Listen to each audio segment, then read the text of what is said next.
Tonight we come to you with an exclusive interview. Just days before the G20 summit, Prime Minister Narendra Modi has spoken to Network 18 on the agenda, on the priorities and the vision for G20. We will bring you the highlights, as we also cover the key developments in the run-up to the big event. Will Joe Biden, the US President, still come? His wife has tested positive for the Wuhan virus. We'll tell you what the White House has said. Is China stealing advanced chip technology? A new Huawei phone comes with the latest chips, raising questions about how Beijing got them. Why is North Korean leader Kim Jong-un traveling to Russia? Why Pakistan claims to be getting $50 billion in investments? What's happening at Africa's first climate summit? Why Europe wants to hunt its wolves?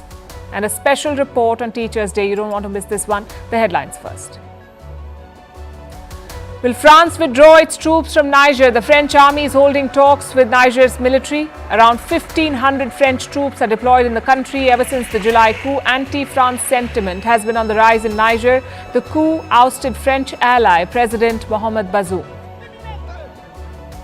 Southeast Asian leaders meet in Indonesia for the ASEAN summit. Focus on Beijing's aggression in the South China Sea and the Myanmar crisis. The Philippines says it is ready to chair ASEAN in 2026 instead of Myanmar. Malaysia calls for strong action against the junta. Singapore sentences a rapper to 6 weeks in jail over racial comments. Subhash Nair is an outspoken musician of Indian descent. He was granted bail after being found guilty of promoting ill will between religious groups. Singapore has strict laws against sowing racial tension. Violators face up to 3 years in jail and hefty fines. There's a hole in the wall, but not just any wall. It's the Great Wall of China. Construction workers in Shaanxi province damage a part of it. 2 people have been detained for using an excavator to dig a hole in the Great Wall. The workers say they were trying to create a shortcut to reduce travel time. Spain fires its women's football team coach Jorge Vilda. This comes after the kiss controversy involving the federation president Luis Rubiales. Last year, 15 players had demanded that coach Vilda be sacked. Vilda is a close ally of Rubiales.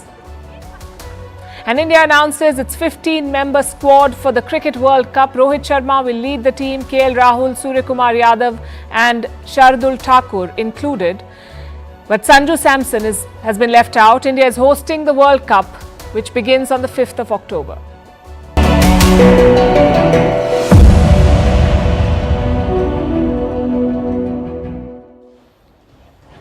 4 days to go for the G20 summit. The world's most powerful leaders are coming to New Delhi, and the focus will be on India. As G20 president, what are India's priorities? What is India's agenda for the summit? Can it unite an increasingly polarized world? It won't be easy, but India is not shying away from this challenge.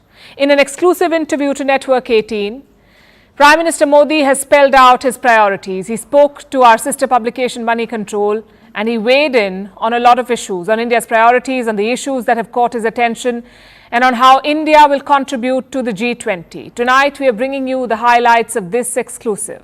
Let's start with the agenda.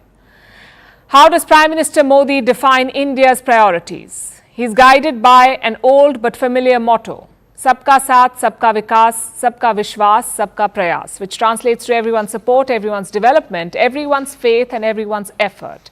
This was his pitch for the 2019 election. This is what he promised the people of India when he ran for a second term in 2019. And the same idea has shaped India's G20 agenda. Let me quote from what Prime Minister Modi said. This is our guiding principle in global relations as well. When we laid out our agenda for the G20, it was welcomed universally, because everyone knew what we would bring, that we would bring our proactive and positive approach to help find solutions for global issues. How has the world responded to India's approach? Positively, according to the Prime Minister, and I'll quote again from the interview. When global leaders meet me, they're filled with a sense of optimism about India due to the efforts of 140 crore Indians across various sectors. They're also convinced that India has a lot to offer and must play a larger role in shaping the global future. These are Prime Minister Modi's words. What fuels this optimism? What captures the attention of world leaders when they see India? One of the standout stories is India's economic growth. India is the world's fastest growing major economy. It has beaten expectations, and how?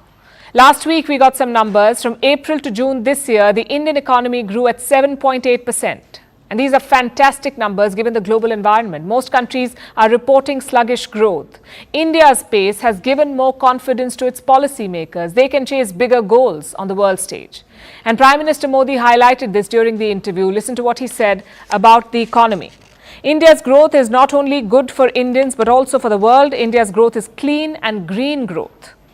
India's growth is being achieved with a human-centric approach that can be replicated in other countries too. India's growth helps further the interests of the global south. So India's growth trajectory serves as a model, a template for other developing nations to follow. The G20 helps India showcase its growth story. It also provides growth opportunities to other nations, especially in the global south. Again, this is a key priority for India, addressing the issues of the global south. Usually, this forum, the G20, like most international forums, is dominated by the concerns of wealthy nations. But India is taking a different approach. It is championing the cause of the global south. India has pushed for the induction of the African Union into the G20. India is also working closely with the G20 Troika, that's Indonesia, India and Brazil. Indonesia hosted the summit last year, and Brazil will take over the presidency from India this year. So by working closely with these countries, India is trying to ensure continuity. Prime Minister Modi says, India is batting for the global south. And I'm quoting again, India has also been advancing the interests of the developing world, including the interests of nations not represented in the G20, such as the countries of the African Union. Further, perhaps for the first time in the history of G20, the Troika is with the developing world, Indonesia, India and Brazil. This Troika can amplify the voice of the developing world at a crucial time when there are increased tensions due to global geopolitics. Expect all these issues to come up again when the G20 leaders meet over the weekend. With this interview, right before the meetings, Prime Minister Modi has set the tone for the G20 Leaders' Summit.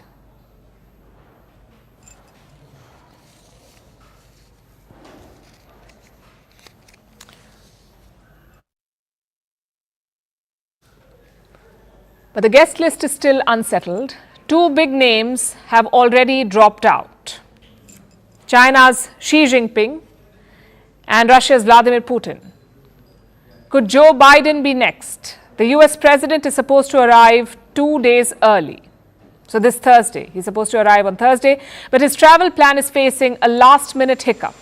The First Lady, Jill Biden, has tested positive for the Wuhan virus. What about the president? His latest test results came back negative, but the White House says he will be tested at regular intervals. He will be monitored for symptoms. Now, as things stand, Biden will come to India. His latest schedule was released after Jill Biden's diagnosis, so the assumption is that he will travel. But what if he tests positive later today or tomorrow? What if he starts showing symptoms? Then things could get tricky. Biden last contracted the Wuhan virus in July 2022. He isolated himself inside the White House. All his work was carried out on Zoom. Will there be a repeat this time? We looked at the latest guidelines from the US Center for Disease Control. If you test positive, you must isolate for 5 days. That is the minimum. If you're sick and awaiting results, same thing, isolation. And if you're negative, well, then you're free to carry on without isolation. So Joe Biden needs a negative test result to board that flight to India. His other option is riskier. The president can choose to ignore the CDC rules. We should have an answer in the next 2 days, either way. But talk about bad luck. Biden has invested a lot in this visit to India. He wants to reach New Delhi in advance. He wants to hold talks with Prime Minister Modi. Some key issues are on the agenda, like the possible sale of mini nuclear reactors, drone deals, new visa rules, the war in Ukraine. There's a lot to talk about. So it's supposed to be a very important trip for him. Also, Biden's first as the US president to India. It would be a shame if the Wuhan virus derails it. His absence would also be a setback to the G20 agenda. After all, this is a financial grouping. And the United States is the biggest economy of the world, also one of the biggest polluters in the world. So you need Joe Biden in New Delhi for key decisions on climate change, on debt relief, on supply chains, basically on most issues. But beyond policy, this is also about optics. It's about That moment when you take the family photo. Imagine a picture without Putin, Xi and Biden. It's all that people will talk about, not the dozens of leaders who attended, but the big three who did not. Having said that, it is out of India's control. You cannot help it if Biden gets the Wuhan virus or if Xi Jinping puts petty politics over global good. All you can do is prepare.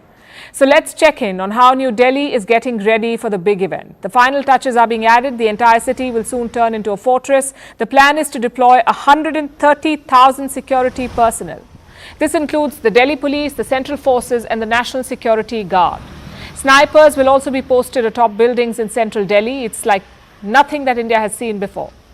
The last big diplomatic gathering was back in 1983. New Delhi hosted the 7th summit of NAM. That's the Non-Aligned Movement, NAM. Dozens of world leaders gathered in New Delhi that summer. But that was 1983. Today, the situation is much different. The technology is much more evolved. The security challenges are more dynamic. So the logistics will be a nightmare. And if you happen to live in Delhi, I have advice for you. Don't make weekend plans. Stay home. Road traffic and metro services will be regulated from Thursday night. Your delivery apps will also not work. So no Swiggy or Zomato. I know it sounds like a lot of trouble, but trust me, such summits are worth it because they bring international attention on the country, its people, its culture, its progress, all of it. India is trying to do the same. If you travel through Delhi, you can spot some new additions like murals and sculptures. All of them represent India's culture or achievements. Of course, they come at a cost. The government has not revealed the exact cost of hosting this summit, but most reports quote the same figure, around 100,000 crore rupees, that's $120 million. How much have other host nations spent on G20? Indonesia spent around $33 million for the Bali summit last year. New Delhi is spending 4 times that amount. But for India, this is not just a rotational presidency. It's about announcing its arrival on the world stage, about taking a place at the high table of diplomacy. So here's hoping that the summit outcomes can match the cost.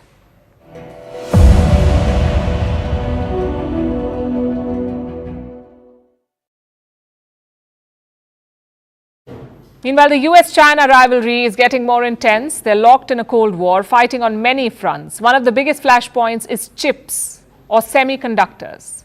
Chips are a strategic asset, the building blocks of modern technology. They power every gadget and device we use. And America controls the chip market. It controls the supply of the most advanced chips. China wants them, but the US has imposed supply restrictions. There are sweeping sanctions. China does not have access to chips or chip-making tools. So what does Beijing do? Circumvent the curbs. American sanctions are porous, and China is exploiting those loopholes. Case in point, Huawei. China's tech giant and a global leader in 5G technology, Huawei has defeated American sanctions, it seems. They've launched a new smartphone. It's called Mate 60 Pro. Now, some geeks decided to open it up.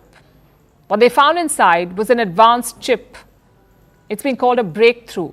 This chip supports the latest 5G technology. Its speed is on par with the latest iPhones. And remember, this is despite US restrictions. America has sanctioned Huawei. So China was not supposed to have this technology. How did they get it? This new chip is built by SMIC, the Semiconductor Manufacturing International Corporation. SMIC, it's a Chinese chip maker, partly funded by the government in Beijing. So Huawei's new phone runs on an SMIC chip. It has a name. Experts call this chip the new Kirin 9000S. It matches the speed of the new iPhones. And it's not easy to manufacture this chip. Making such an advanced chip is like creating a really tiny painting, like a microscopic masterpiece. The canvas is as small as your fingernail, and you have to fill it with 1 billion tiny paintings, so small that you cannot even see them. At the same time, the paintings have to be extremely detailed. This is how these advanced chips are made. There's a special process involved in it. It's called extreme ultraviolet lithography, or EUV for short, and you must know why this is so complicated. The canvas is the microchip. Instead of the paint, you're using light, and the drawings are transistors. What do the transistors do? They're like tiny switches. When you open a video on your computer or access an app on your phone, these tiny transistors work together to make that happen. So long story short, this process is both complex and precise. It's not an easy skill to master. Then how did China do it? How did they make their own advanced chip?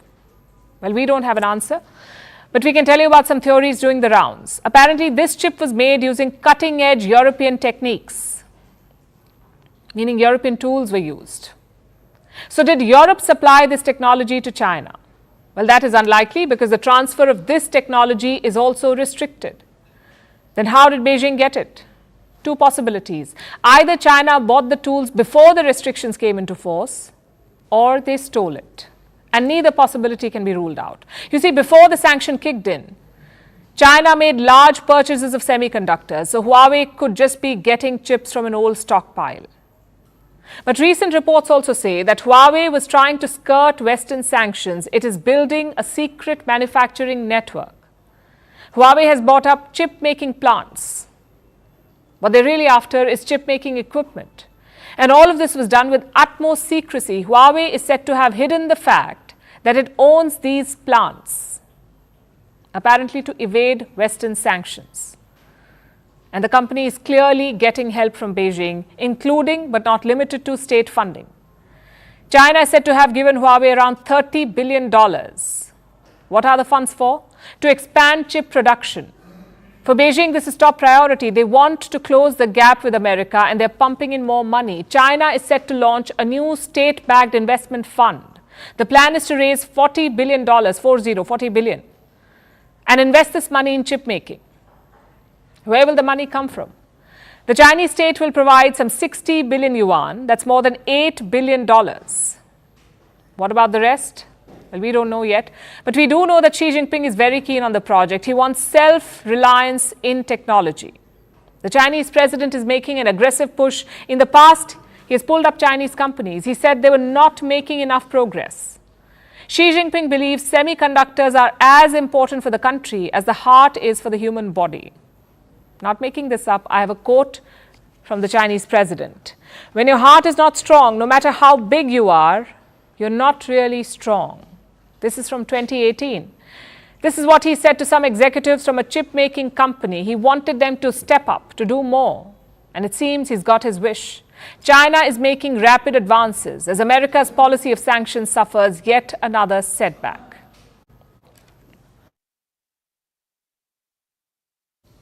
And now let's talk about North Korea. Kim Jong-un is making moves, not launching missiles for a change. This time he's planning an overseas visit. And for the Hermit Kingdom, this is a big deal. They're cut off from the rest of the world. Their leader hardly travels. So where is he going? He's going to Russia. Russian President Vladimir Putin will host Kim Jong-un later this month. And this visit is a big win for Kim. Not only is he stepping out of isolation, he seems to have some negotiating power this time. Reports say Russia is looking to get some weapons and North Korea could be the one supplying them. What kind of weapons? And what does Kim want in return? Our next report has all the details.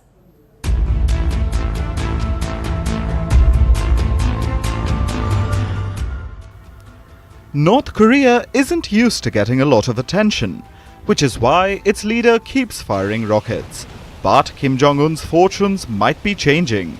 The war in Ukraine has given him an opening. Vladimir Putin wants to talk to Kim. He's rolling out the red carpet for him. The specifics are still being worked out. The visit could happen as soon as this month. Kim could pull out his armored train and travel to Vladivostok on Russia's Pacific coast. Putin is expected to meet him there. The Russian president is supposed to be in Vladivostok later this month. The city is hosting the Eastern Economic Forum. This is an annual affair. Russia hosts the event to promote investment in the Far East. The forum runs from the 10th to the 13th of September.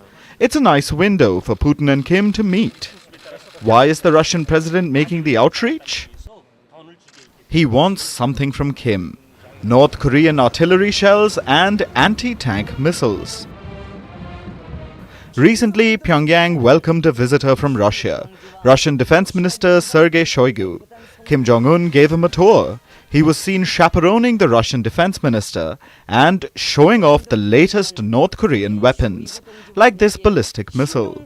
The United Nations has banned them, but the Russians showed great interest. Reports say after that day, Putin and Kim have exchanged letters. The US thinks Moscow's partnership with Pyongyang is set to deepen, and the weapons trade will serve as the foundation of this relationship. Last month, the US warned North Korea. So the broader issue here is Russia seeking out rogue regimes, to include Iran, attempting to try to obtain additional ammunition or weapons. And so again, we call on North Korea to not negotiate with Russia or provide any type of ammunition which could kill innocent civilians in Ukraine. But neither side is paying heed to Washington's threat. Kim seems prepared to supply arms to Russia. In recent weeks, he has visited munition factories. Kim asked manufacturers to step up production. But his support won't come for free. The North Korean leader has two demands: support for his nuclear and missile programs, and economic support in the form of food supplies. But more importantly, it's the photo op that matters. A meeting with Putin helps Kim. He can use it to fuel a new narrative. He wants to create an impression that he has Russian backing, which is partially true, but he wants to seriously emphasize it. He wants to get some military cooperation and assistance, maybe some sales of the North Korean weapons and ammunition. While appearances do matter, it remains to be seen how much bargaining power Kim Jong-un really has. Last month, the Kremlin was asked about North Korea. Moscow revealed it wants to deepen ties, but it didn't say how far it's willing to go. Either way, Kim Jong-un's travel itinerary is bound to create fresh challenges for America.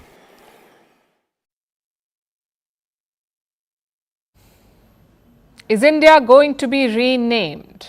There's a lot of buzz around this question. Many believe India could soon become Bharat. Why all of a sudden? Well, two reasons for that. Number one is this invitation. It is being sent out by President Draupadi Murmu. The invite is for the G20 dinner. Look at what it says below the national emblem. President of Bharat. It usually says President of the Republic of India, but this time it says Bharat. That's one reason for all the buzz. The second reason is the upcoming Parliament session. The government has called a special session from September 18 to 22nd. Reports say the name change could be on the agenda. Now, I know you have questions. How does a name change work? What would be the consequences? And why Bharat and not India? So let's try and answer them. First things first, what does the Constitution say? Article 1 begins with the following sentence: India, that is Bharat, is a union of states. I'll repeat that. India, that is Bharat, is a union of states. Doesn't that mean both names are interchangeable? The legal scholars are divided on this issue. Some of them point to other articles of the Constitution, like Article 77. It refers to the government of India and not Bharat.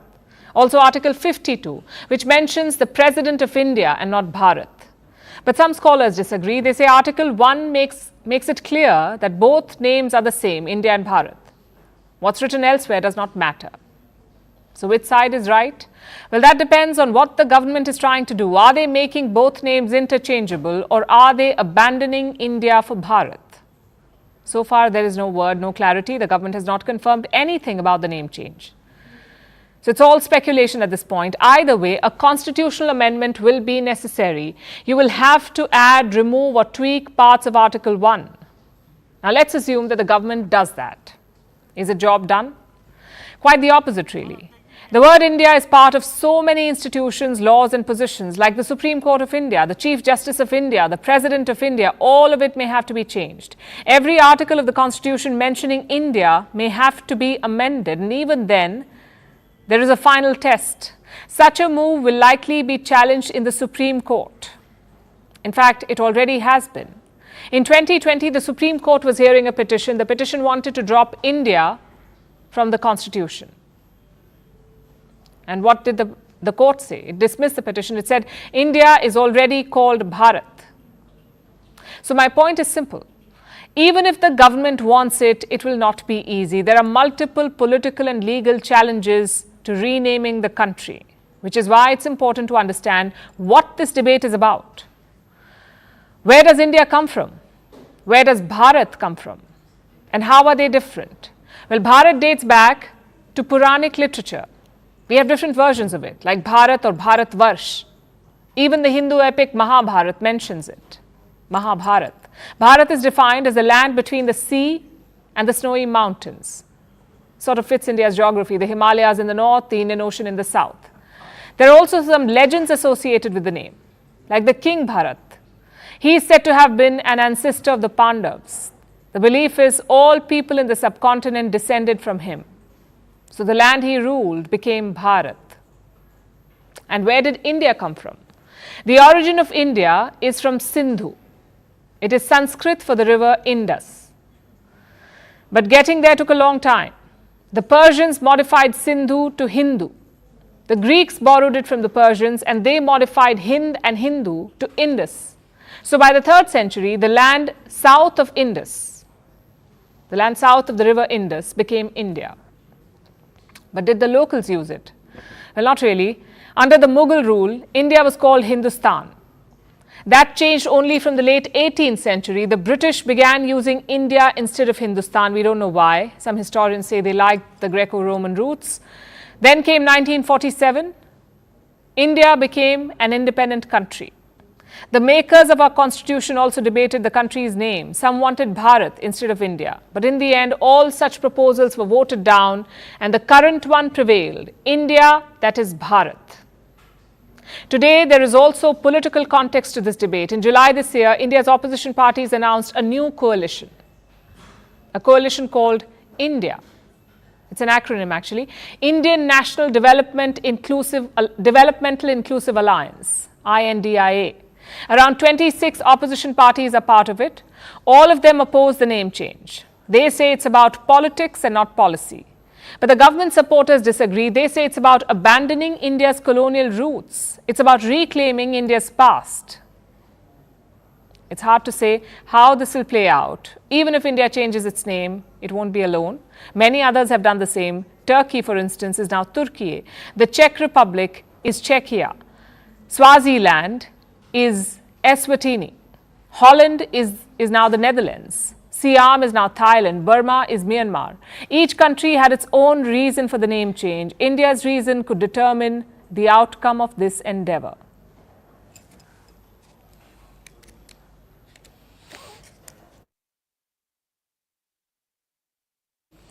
Over in Pakistan, the debate is more existential. It's about their economy. The caretaker Prime Minister has made a big claim. He says Saudi Arabia and the UAE are planning to invest in Pakistan.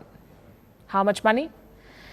Around $25 billion each. So that's $50 billion. But that's not all. He says this investment will be made in the next 5 years. Impressive, right? Well, if it happens, yes. But not everyone is buying the Prime Minister's claim, and I'll tell you why. For starters, Saudi Arabia and the UAE have not confirmed it. And we are talking about $50 billion, so official confirmation helps. Secondly, Pakistan's track record does not inspire confidence. Let's face it, when you think foreign investment, Pakistan does not come to mind. It is politically unstable, it is home to multiple terror groups, and the human resource is not well utilized. The numbers reflect this. Since 1970, Pakistan has received foreign investment worth $60 billion. 60. That's $60 billion in 50 years. Now compare that with the new target, $50 billion in 5 years. So you understand why people are wary. Nonetheless, let's go by what the Prime Minister is saying. Where will this investment go? He mentioned a handful of sectors like mines, minerals, defense and information technology. The timing of the claim is also important. Over the weekend, Pakistan's army chief met business leaders. He said something similar. General Asim Munir claimed that Pakistan will attract investments worth $100 billion. And now the Prime Minister has jumped on. Both their claims are very similar. But the question is, where is this confidence coming from?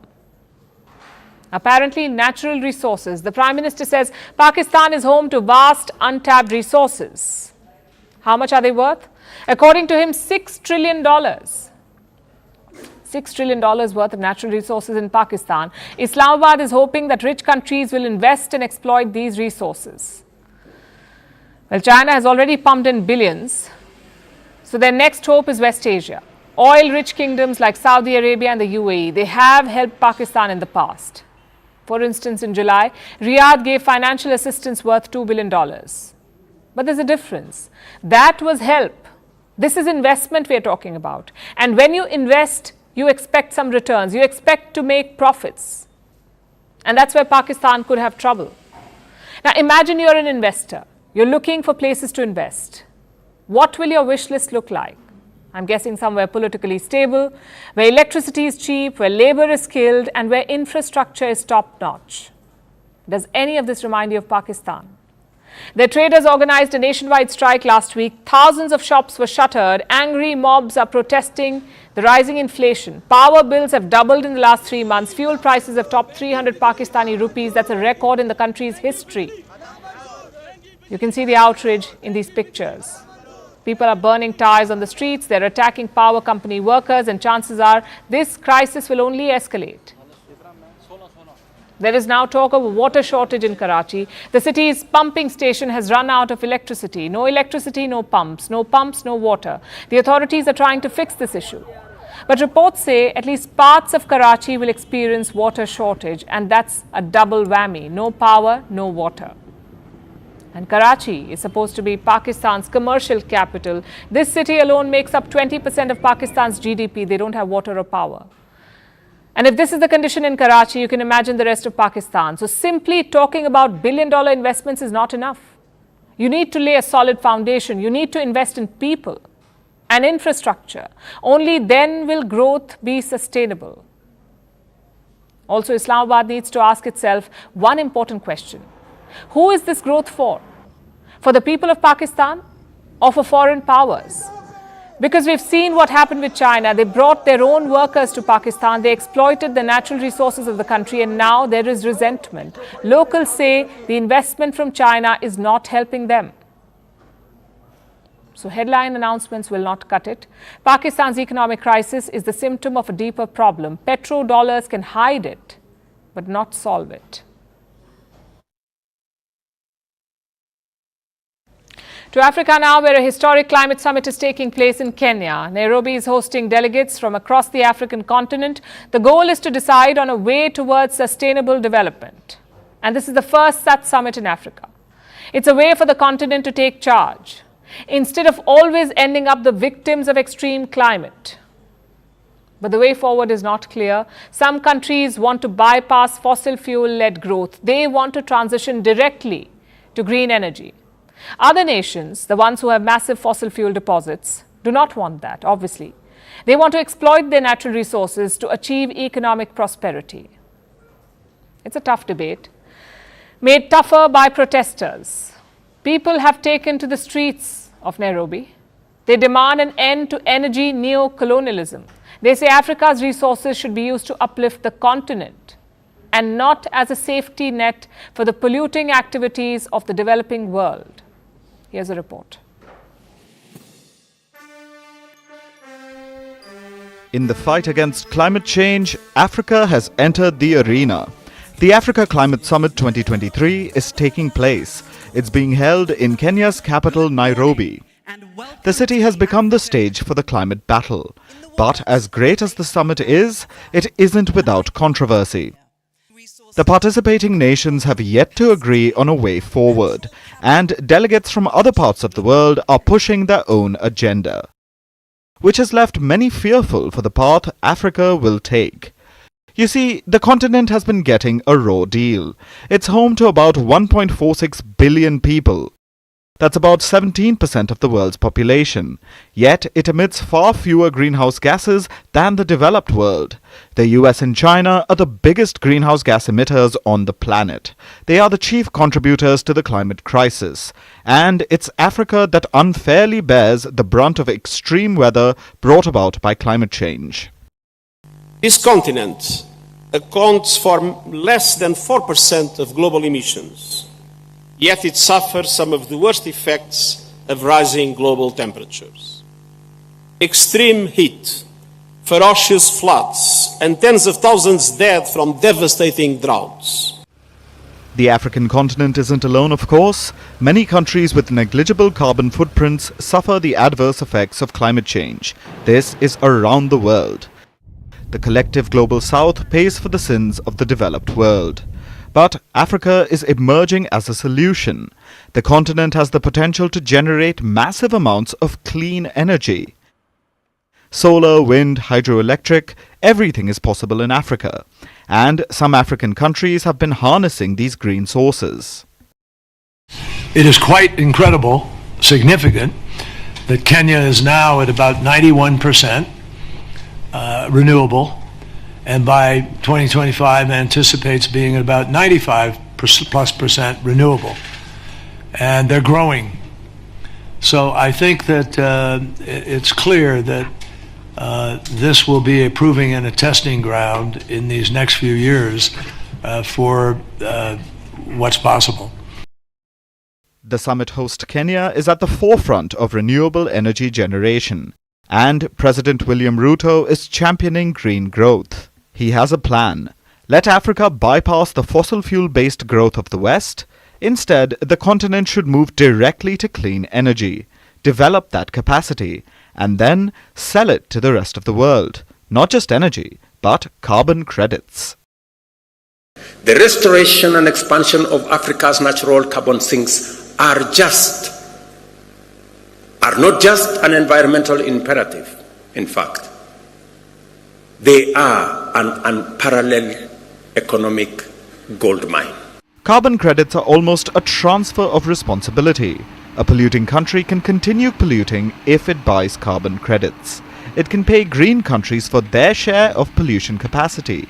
This way, greenhouse gases don't really get reduced, they just don't increase. It's better than nothing, but not ideal. However, the system has the potential to enrich green countries, which is what Ruto wants to do. And there are backers for this. Yesterday, the UAE pledged to buy $450 million worth of carbon credits. Other nations like the UK and Germany are planning debt swaps and green projects. Here's what the EU said. We're not only interested in extracting resources. We want to partner with you to create local value chains, to create good jobs here in Africa. We want to share European technology with you. We want to invest in skills for local workers. This is crucial for the young people. Basically, they're trying to make Africa the green hub of the world, while they continue their polluting ways. On the other side of the debate are African countries with fossil fuel deposits of their own. Nigeria, Niger, Senegal all have oil. They want to use it to enrich their people, like some of the Arab states have managed to do. There are some African nations who have done this, like Gabon, which is both an oil exporter and a very green country. It has a massive amount of forest cover, a potential way to earn millions in carbon credits. But the recent coup there has shown that this wealth wasn't distributed among the people. Gabon's natural resources were exploited, but not everyone benefited. So some climate activists are against both the plans. They want green energy production, but only for Africa's benefit. We are here to demand that Africa's energy system must be decolonized. It must be brought out from the hands of the corporates. We want renewable energy now. We want sustainable energy in Africa now. Africa is capable of clean energy and driving sustainable change towards a better future. The protesters want climate justice. They want climate neocolonization to end. They want Africa to benefit first from its resources. But in a world that has exploited Africa for centuries, will their voices be heard?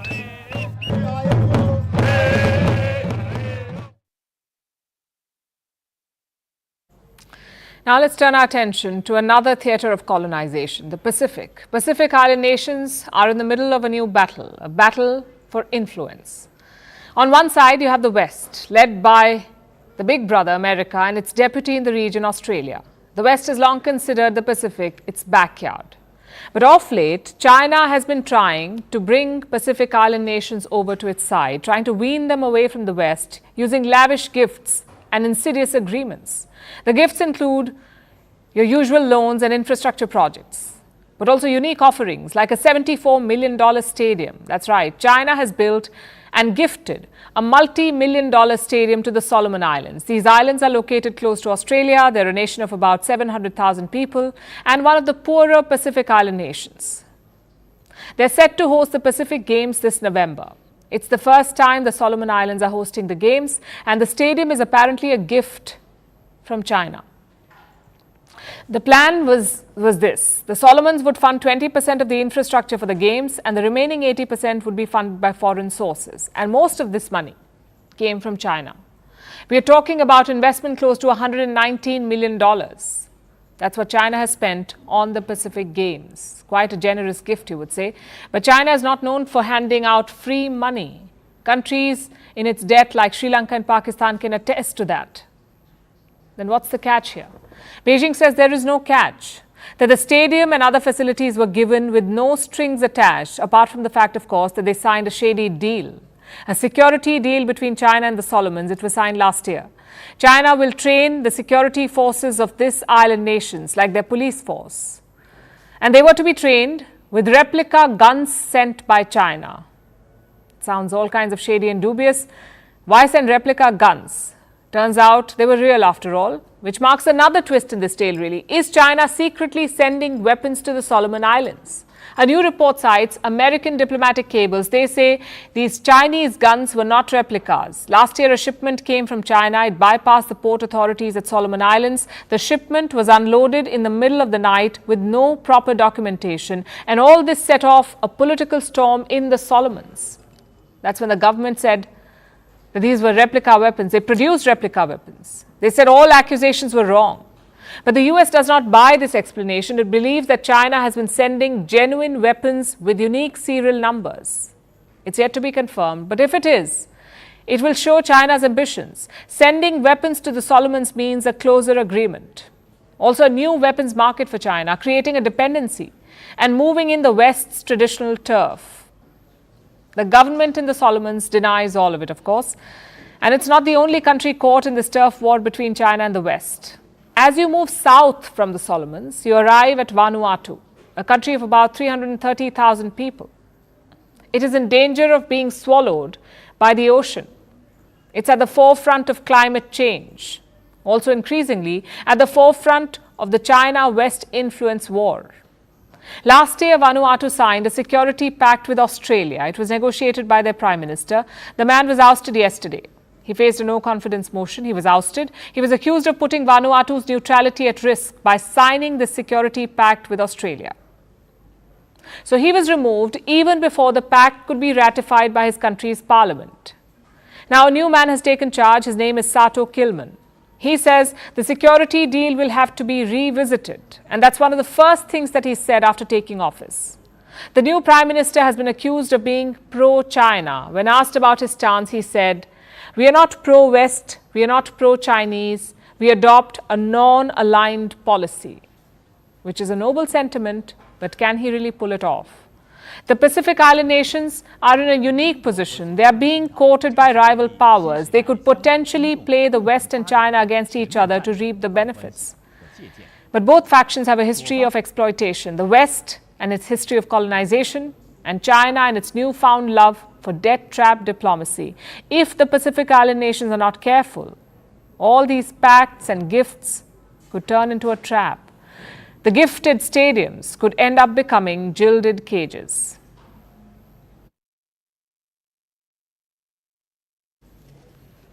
The European Union has declared war, and I know what you're thinking. No, it's not a war against Russia, not yet at least. What we're talking about tonight is a war on wolves.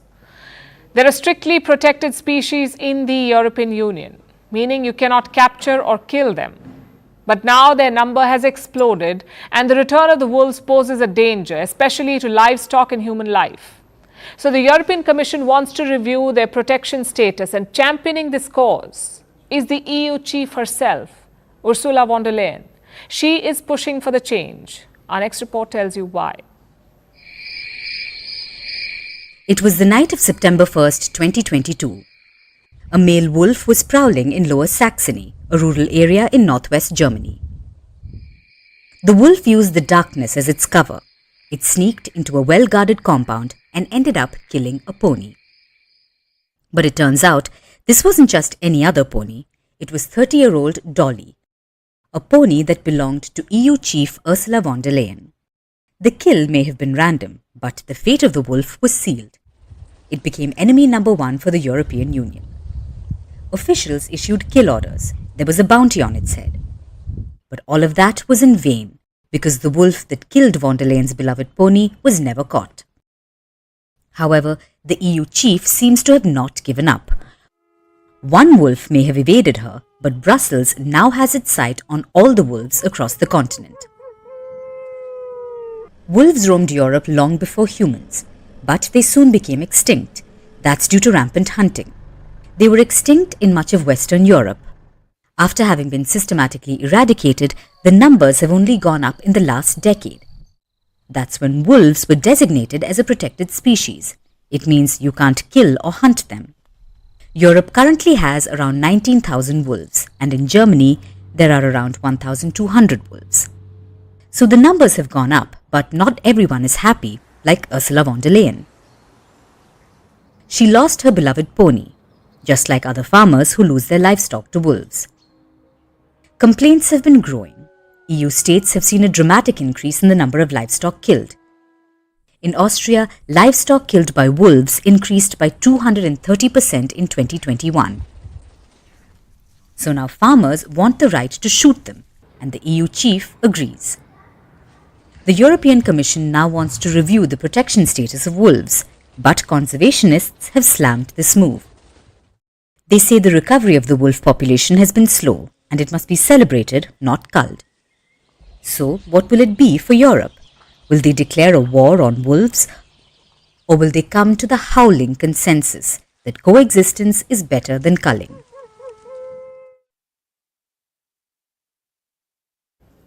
For our next story, let's stay with the wolves. The European Union may have declared war on them, but historically, humans have shared a deep relationship with these animals. This is especially true for Native Americans. According to lore, wolves were revered as wise beings. They were viewed as pathfinders, not just in the literal, but also the spiritual sense of the word. Wolves were given the status or stature of teachers. And that is curious. After all, isn't that what teachers really are? They are humanity's pathfinders. Teachers not only arm us with necessary skill sets, they also extend themselves beyond disciplinary boundaries. They have the power to build or destroy minds. And I'm talking about this tonight because today, India is celebrating Teachers' Day. It's an annual celebration to highlight the importance of teachers in our life and to recognize their contribution, which has existed since the beginning of education itself. In ancient Egypt and Mesopotamian civilizations, priests played the role of teachers. Students were often taught in temples. The methods were rigorous and discipline was harsh. In ancient China, teachers focused on morality in education. They trained students to develop moral sensitivity. In ancient India, gurukuls acted as the center of learning. Pupils resided in them till their education was complete. So education and life sort of became intertwined. It involved everything from prayer and worship to discussions on philosophy, morality, and the law. And this was thousands of years ago. Over time, education has evolved.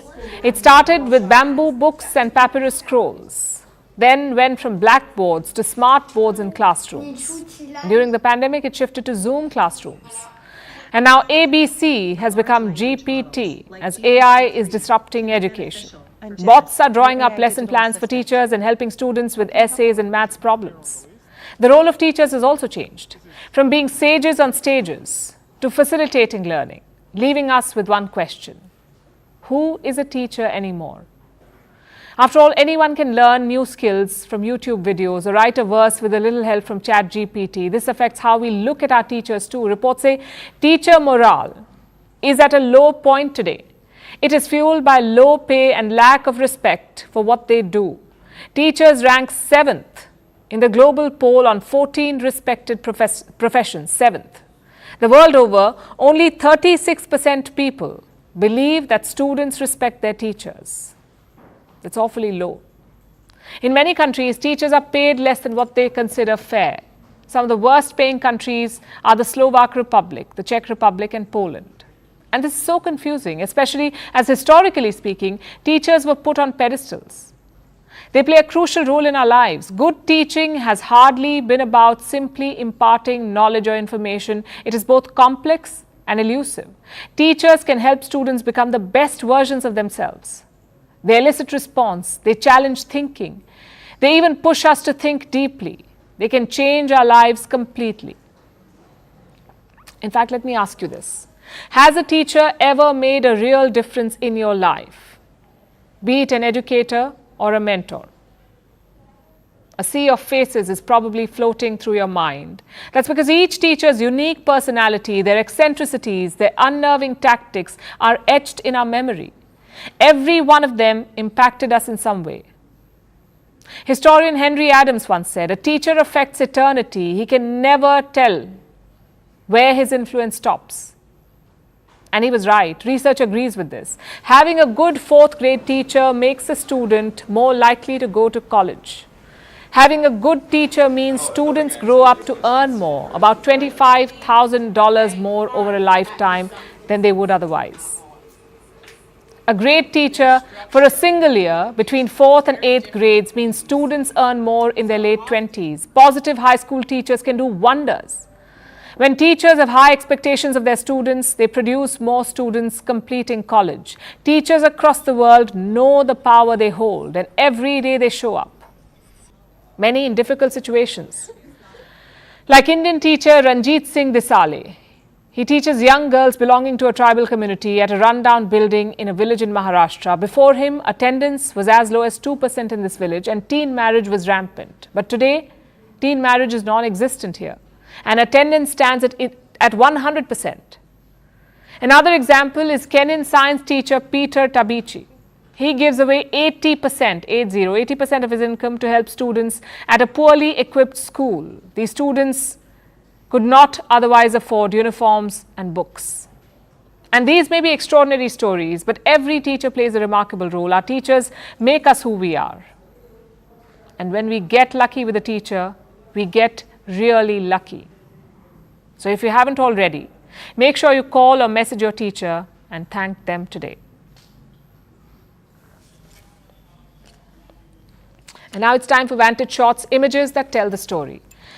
Gender reveal parties are supposed to be a happy occasion, but this one in Mexico went horribly wrong. The plane releasing the pink smoke on the expectant couple crashed, killing the pilot. In Iraq, millions of Shiite Muslims gathered in the holy city of Karbala for the Shiite pilgrimage of Arba'in. And sometimes a lap can be really costly for an athlete. Like this athlete who got confused and went for an extra lap, missing his lead in the triathlon. Finally, we're taking you back in history. On this day, in 1972, the Summer Olympic Games in Munich took a tragic turn. Palestinian gunmen attacked the Israeli team and took them hostage. 11 people were killed after a botched rescue operation. The attack caused a deep rift between Germany and Israel. We're leaving you on that note. Thanks for watching. We'll see you tomorrow.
Chief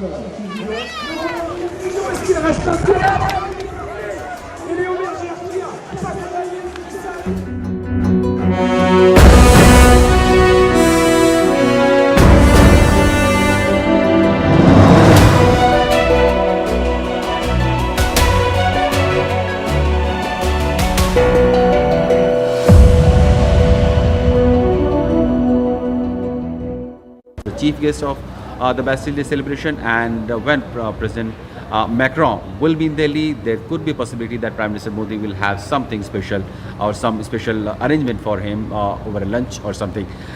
Besides, there will be several bilateral meetings with world leaders. Prime Minister is going to Jakarta on 6th and 7th, where he'll be having a meeting with Indonesian President Joko Widodo, and when the President will be arriving back in Delhi to attend G20 summit level talks, there is scheduled to have a meeting between Prime Minister Modi and the Indonesian President, because Indonesia remains the part of Troika, that is Indonesia, India and Brazil, who will be hosting the G20 summit level talks next year. Lula da Silva will be coming for to represent Brazilian side, the President of Brazil.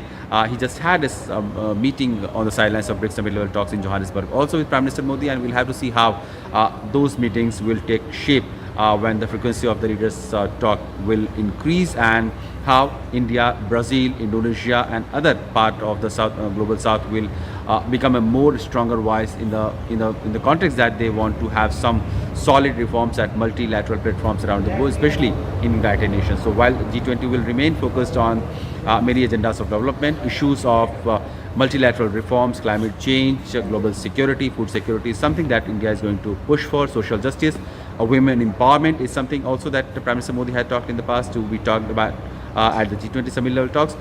With all the leaders congregating in Delhi, the issues will be discussed, and one can only hope that there will emerge a consensus despite all the differences that the world leaders have had in the recent past, so that the overall progress, overall development of the world does not become hostage of one crisis happening in one part of the world.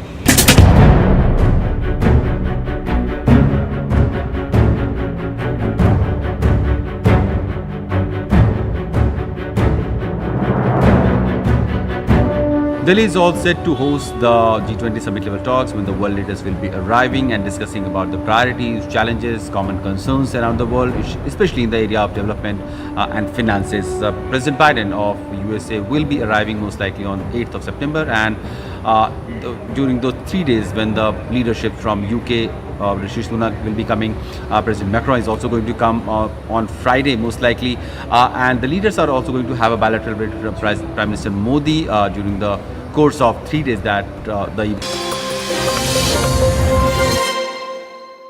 Hello, welcome to Brass Tacks, a special live edition coming to you from the CNN News 18 G20 Town Hall.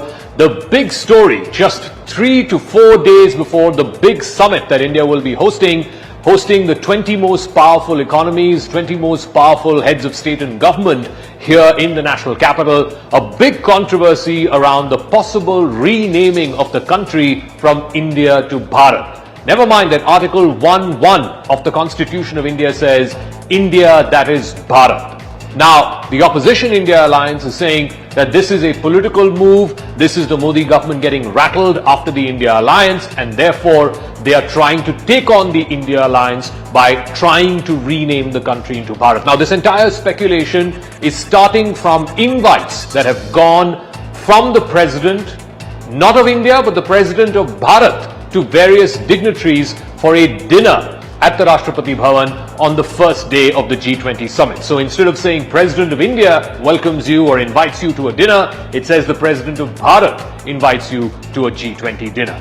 The opposition, like I said, is saying that the government is rattled. They are wanting to use this to take on the India alliance because of its popularity. Whereas on the other side, the BJP is saying that this is a country whose name has been Bharat for centuries now, much before the name India was adopted by the Constitution and subsequently by a resolution of Parliament. So why not bring back that civilizational connect for a land that was always referred to as Bharat? That's the argument from sections within the government. But so far, we don't know if such a thing will actually happen in the upcoming session, the special session of Parliament. There is speculation that the government is likely to bring a resolution asking for the name change. There's also views of some senior government ministers, including Meenakshi Lekhi, who we spoke to at the CNN News 18 G20 town hall, who said that India and Bharat are interchangeable.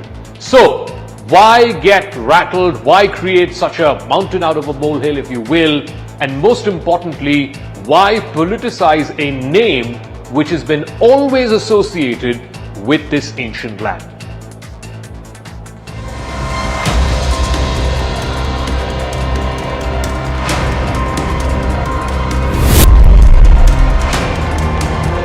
ये सारे समस्याओं को भूलकर आज वो हमारे देश के नाम और कांग्रेस को लेकर राजनीति कर रहे, इसीलिए आने वाले चुनाव में इनकी हार निश्चित। देश तो 140 करोड़ लोगों का है, किसी एक पार्टी का देश थोड़ी है। कल मान लीजिए इस इंडिया अलायंस ने अपना नाम बदल के भारत रख लिया, तो फिर भारत भी बदल देंगे, फिर क्या भारत का नाम बीजेपी रखेंगे? We've only been inviting, when other countries in the name of India. So it is the President of India, the Prime Minister of India.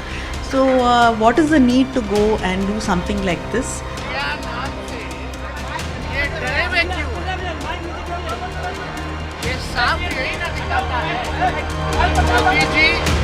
India गठबंधन से डरे हुए।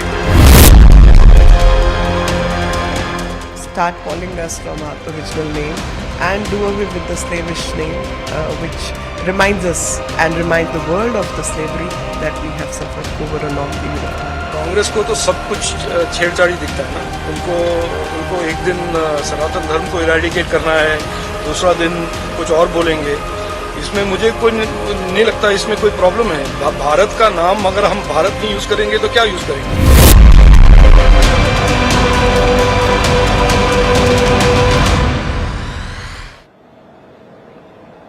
All right, let's open this up to our panelists who are joining us on this big renaming India as Bharat controversy. Is it a mountain out of a molehill, or is it giving due place back to a name that's been associated with this ancient land for 5,000 plus years? Ajay Alok is spokesperson of the BJP, Matthew Antony, spokesperson of the Congress Party, Kanimuri Somu is Rajya Sabha Member of Parliament of the DMK, and Ratan Sharda, author and RSS thinker. Ajay Alok, you've heard all the opposition leaders of the India Alliance. They're all saying the same thing, that you are rattled, the government is rattled because of the popularity of the India Alliance. You want to change the narrative. That's why, unsuccessful at changing the narrative, you're now trying to change the name of the country. How will you respond? Zaka, I just don't understand that what kind of a mental bankruptcy this opposition has. I mean, the day it was announced that we are going to have a special session of 4 days, then came the narrative that one election, one nation, one election, one nation, one election, attack on federal structure, blah, blah, blah, blah, blah. Now today they came up with, like President of India, when she decided to send the invite by saying President of Bharat, they came up with now they want to change the name. Where is the question of changing the name? Article 1 of the Constitution already says India, that is Bharat. These two are synonyms to each other. Where's the question of changing? So who's rattled? Jairam Ramesh started tweeting, and all the Congress party leaders, Aam Aadmi Party, Samajwadi Party, Tejasvi Yadav, all they started tweeting they want to change the name, Why they want to change? They are scared of India. Where is India? They are I.N.D.I.A. Ghamandiya. They are not India even. And why they are worried about the cultural nationalism of this country? When we say Bharat, it represents the cultural nationalism of this country. Don't you agree to that? And my every fellow Indian will agree to that, that we are Bharat. And if we say Bharat, it represents our cultural nationalism. What is the problem in that? Why you are so allergic to the word Bharat? I'll tell you why. Because they want to change the narrative, what they started yesterday, and they want to run away from it. When, by Mr. DMK Scayan, the minister, Udayagiri Stalin said that he wants to destroy, he wants to just finish Sanatan Dharma, and Congress endorsed it through Mr. Kharge's son Priyank Kharge and other leaders. Now they are just trapped in a catch-24 situation, and they wanted to change the narrative, so they came up with this Bharat and India. Otherwise, everybody in this country knows that Bharat and India are not different, they are the same. Bharat represents the cultural pride of this country, the cultural nationalism in the country. And if we are using it, it's fine. Why should I have any problem? Why they are so anti-Bharat? I don't understand. Let me ask Matthew Antony of the Congress. Article 1.1 of the Constitution of India says India, that is Bharat. So the BJP and the government are saying, and we had one of the ministers also here in our town hall saying that both words are interchangeable. Just because we've not used the word Bharat in official communication so far for the last 75 years does not mean we can't begin to use them now. It is an interchangeable. The first line of the constitution is India, that is Bharat. Sakab, thank you for taking me in. Let me put this across Matthew, that we have absolutely nothing against the usage of Bharat because, can you hear me? Sakab, can you hear me? Yeah, I can. Go ahead. I can. Go ahead. Okay. So, I can, let Matthew, it be go clarified ahead. that we have absolutely no problem in the usage of the name Bharat in terms of the country, because as per the constitution, India, that is Bharat, is there on 1-1. And then you should also understand the history that many other names were debated in the Constituent Assembly for 4 days on Article 1, the longest debate there, and it was put to vote there, and it was B.R. Ambedkar's idea or his proposal, which was seconded and which won the votes, which made India, that is Bharat. The concern is where the exclusive usage of Bharat replacing India. That is where the concern is. And as always, BJP plays the cards. They will never say anything. They just put a snippet, UCC. Then, they put one nation, one election. It is a deflection from the real problems of this country. And I should also bring this to your attention that it's a very well settled matter in the Supreme Court from 2010 to 2016 to 2020 latest, where the Chief Justice of India, S.A. Bobde, and along with Justice Bopanna and Roy, settled the matter very clearly in the law that there is no need for change in the constitution. India and Bharat is together there. And I'll also bring to this advantage that when Nehru proposed this to Lord Mountbatten about putting the name as India, it was Muhammad Ali Jinnah who was very against it, in putting the name India. And now the source is the history, India, a history by John Kay, page number 57. You can see this across. So, are we favoring Muhammad Ali Jinnah's request of changing the name of India to Bharat? No, Matthew. The question BJP, again is just like an uninvited wedding invitation for Narendra Modi. If you are saying that you don't have a problem with the use of the word Bharat, and Article 1.1 allows India, that is Bharat, to be used